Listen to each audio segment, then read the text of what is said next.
Hey everyone, so in today's lesson we're going to be talking about U-substitution, which might be a review for you, but is usually kind of the first integration trick you'll ever learn in calculus. So kind of the best way to learn it is to start with an example. So let's look at this example. The integral of sine of x times cosine of x dx. So the problem here is we didn't actually learn how to solve things like this in our last lesson. We talked about products and integrals, but we talked about how there's not a rule for them. So this is challenging at first glance, but there's something we can do, which we like to call U-substitution, which is we want to change this variable into something that works a little bit better for us. So I'm going to show you how to do this, and you'll see how you're supposed to do it from this example. So we set some variable u equal to sine of x. You could also do cosine of x, but this one works out a little bit nicer. So we set u equal to sine of x. Now, to change our variable, we need to change this dx to a du. So what we're going to do is we're going to differentiate both sides here with respect to x. So we get du dx equals cosine of x. And what we do now is we multiply this dx over, and we get du equals cosine of x dx.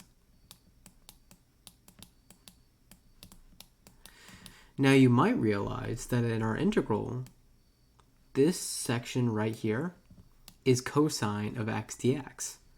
So we can actually rewrite our integral all in terms of u. So sine of x is equal to u times du. Perfect.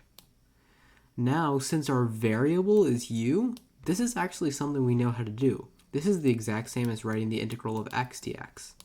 We know this is going to be equal to 1/2 u squared plus c.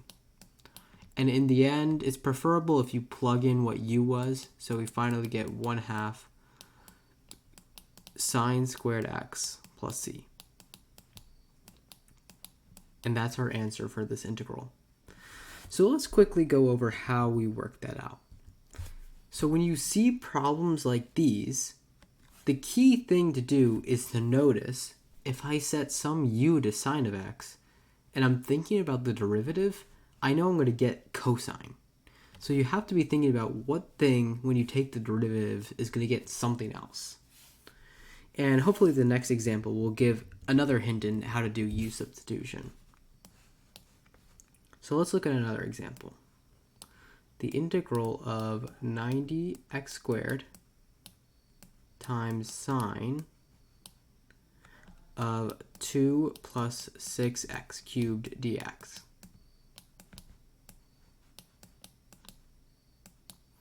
Okay, so another trick we can do with U-substitution is whenever some function is inside something else, that's usually what we're going to set our u to.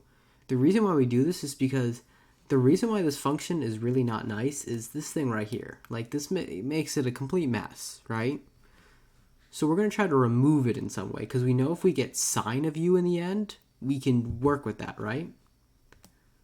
So let's set u equals 2 plus 6x cubed. If we take the derivative, what we're going to get is du equals 18x squared dx.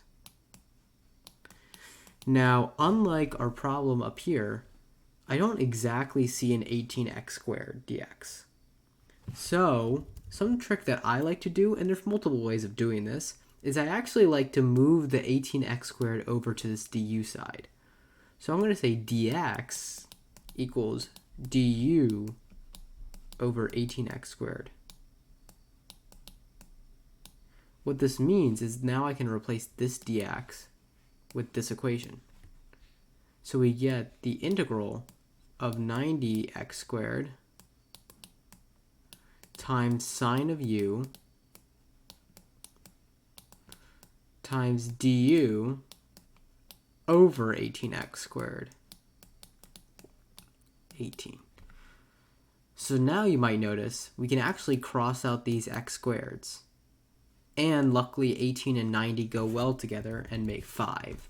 So we can actually rewrite this as 5 times the integral of sine of u du.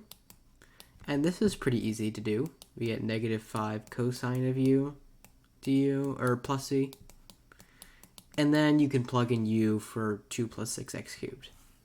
So hopefully this example showed you that sometimes you have to fiddle around with the U-substitution a little bit. It's not going to be exact. So you can use a trick like this, where you're just trying to get the du in there and then cross terms out.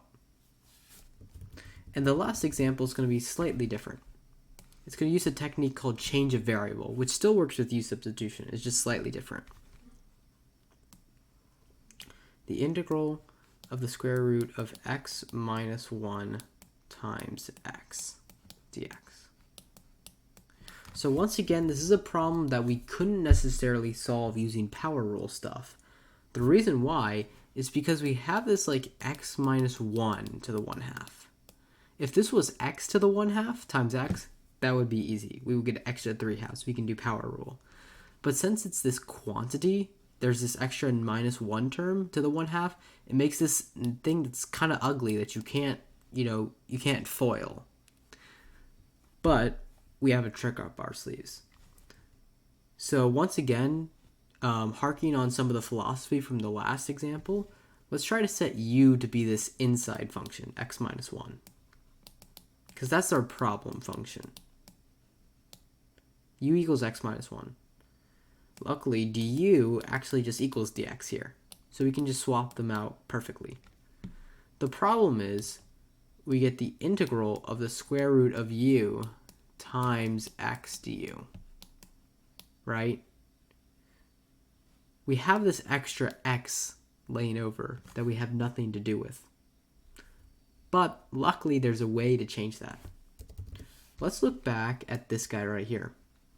What if we solved for x? If you add 1 to both sides, you get u plus 1 equals x. If you plug that back in there, now you get integral of square root of u times u plus 1 du. And this is actually really easy to do. We can use our power rule because we can multiply this out and get u to the 3/2 plus u to the 1/2 du. And then you can simply apply the power rule on both these two terms and you'll get an answer. So the philosophy behind this question is a technique, like I said, called change of variable, where you're not always going to get these nice examples, and usually it happens with problems that kind of look similar to this.